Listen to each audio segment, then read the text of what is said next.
Bem, pessoal, nossa aula de hoje é do capítulo 5, onde nós vamos abordar o absolutismo e o mercantilismo. Pegue seu material e vamos aí à explicação. Vamos iniciar falando do antigo regime, tá? O antigo regime, pessoal, foi um governo que vigorou por toda a Europa, constituindo uma estrutura própria com as principais características que nós vamos apontar aqui. Primeiro, o absolutismo, que era o rei com uma autoridade maior. Naquela época, a autoridade era do rei. Outra característica seria, né, o mercantilismo, que era o acúmulo de riqueza para as mãos do rei, tá? E tinha também o apoio dos principais teóricos e pensadores, Nicolau Maquiavel na Itália, Thomas Hobbes na Inglaterra e Jacques Bossuet na França. Aí veja aí, o antigo regime aí, né, o absolutismo, né, o rei tinha poder sobre tudo, tá? Depois vem o mercantilismo, né? O poder do governo sobre suas mercadorias, o sistema colonial, né? O país fazia com que suas colônias comprassem seus produtos, tá certo? Depois vai surgir o que nós chamamos de iluminismo, né? Que veio para iluminar os pensamentos e fazer com que as pessoas pensassem de forma diferente e acabasse abolindo esse absolutismo. Porque o que é o absolutismo? O absolutismo é um regime político em que o poder está centralizado nas mãos do rei, em que o mesmo tinha completa autoridade para fazer o que quisesse, principalmente a fazer e impor as leis, né? E onde surgiu a origem? Qual era a sua origem? Teve a sua origem com o início das monarquias nacionais, ou seja, com o fim da Baixa Idade Média. Surgiu a aliança rei-burguesia, em que o rei tinha completa autoridade e o apoio dos burgueses da nobreza. Aí vem aqui a hierarquia absolutista, lá no topo da pirâmide, tá?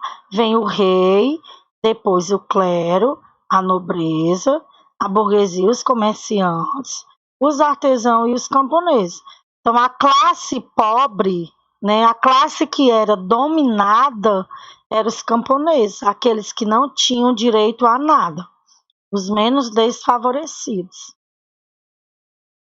Aí o Estado absoluto, né, eles queriam muito dinheiro, poder, o rei lá em cima, né, tendo aí os seus súditos, né. Aí vamos abordar aqui um pouquinho do absolutismo em Portugal, que foi o primeiro país a organizar o Estado moderno, centralização política precoce em virtude da Guerra da Reconquista. Houve também a Revolução de Aves, que é a consolidação da aliança rei-burguesia. Com isso, possibilitou uma centralização política e possibilitou que Portugal, né, expandisse seus limites territoriais. Aí nós temos aí, né, o mestre da ordem, João I, tá? Com o absolutismo da França, né? Com o fim da Revolução Francesa e com a dinastia, houve o que nós chamamos de evolução do absolutismo na França, tá bom? Onde esse rei Sol, né, que era o rei Luís XIV, devido a uma vestimenta que usou em um baile da corte, era uma roupa dourada, parecendo um astro, né? Por isso esse nome Rei Sol, tá? Que governou de 1638 a 1715, foi o maior monarca absolutista da França. E o principal pensador teórico, os pensadores teóricos da época, tinham por objetivo teorizar o poder real, né? Tá certo? Aí vocês estão vendo uma imagem aí desse rei Sol, né? Que era o rei Luís XIV. Aqui, Bossuet.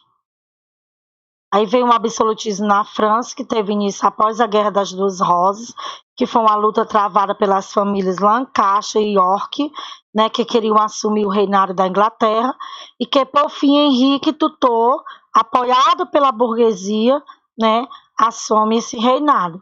Aí começa o absolutismo na Inglaterra, que teve também a rainha Elizabeth I, que reinou, né, de 1558 até 603. A qual ela fez cumprir, pois algumas leis, né, de Henrique que não pode se cumprir, certo? Aí vocês estão vendo aí a dinastia de Tutor, a primeira dinastia, a rainha Elizabeth I. Lembrando, pessoal, que falando mais sobre essa dinastia, vocês vão ter esse assunto mais aprofundado no 8º ano, onde a gente vai ver que após a morte da rainha Elizabeth I, como ela não teve herdeiro por nunca ter casado, acaba-se a dinastia de Tutor e vai iniciar uma nova dinastia chamada dinastia de Estúdite. Mas isso aí vocês só vão estudar com mais profundidade no 8º ano. Agora vamos ver o absolutismo na Espanha, né? Já na Espanha, o absolutismo ocorreu após a Guerra de Sucessão, com a grande abundância de tesouro. Foi um dos grandes facilitadores que, através deste poder, conseguiram força política e militar da aristocracia, tá bom?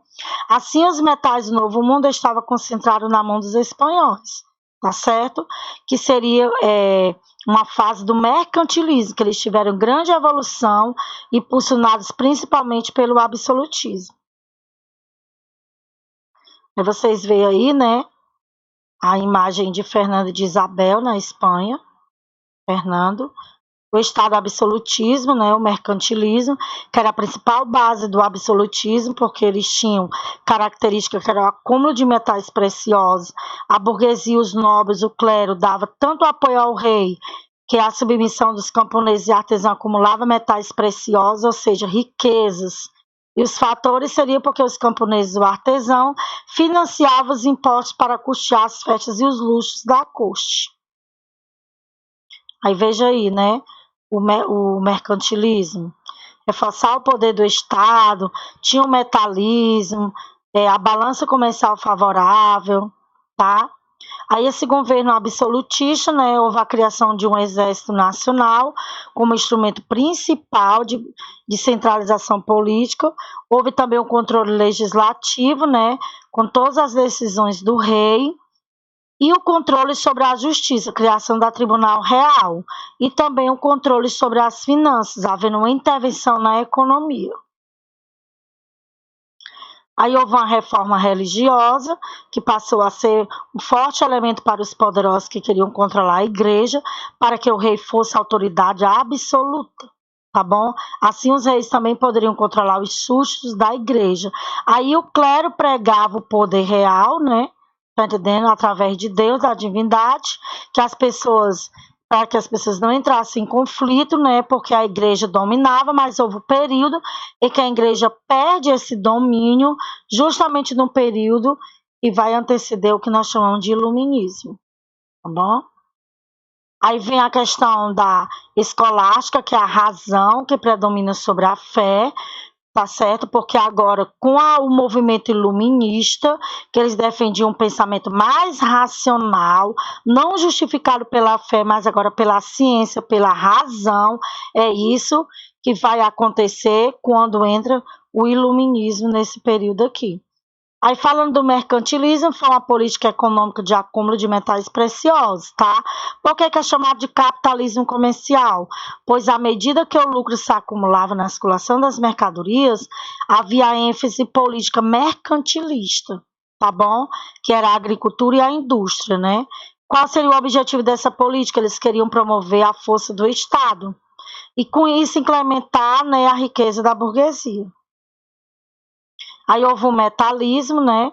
Vocês também têm aí o bulionismo. Tá? O ouro e a prata eram metais que deixavam a nação muito rica e poderosa. Portanto, os governantes, né, faziam de tudo para acumular esses metais. Aí tem a balança comercial favorável, que tem também no material de vocês. Havia a diminuição das importações e o aumento das exportações, protegendo o capital e as indústrias do país. Ok? E o protecionismo, né, que os reis criavam impostos e taxas, justamente para evitar ao máximo a entrada dos produtos vindos do interior. Com isso, tinha um aumento da carga tributária sobre os impostos, né, que era dos gêneros agrícolas e dos manufaturados. Aí houve o pacto colonial, né, onde as colônias europeias deveriam fazer o comércio apenas com as metrópoles, tá bom? Isso iria garantir, né, a venda, né, caro e comprar barato, ok? Aí vocês têm aí, né, esse esqueminha aí dos metais preciosos, desses gêneros. Aí houve o início da colonização da América com Cristóvão Colombo, né? Que nós vamos retratar isso na nossa próxima aula, ok?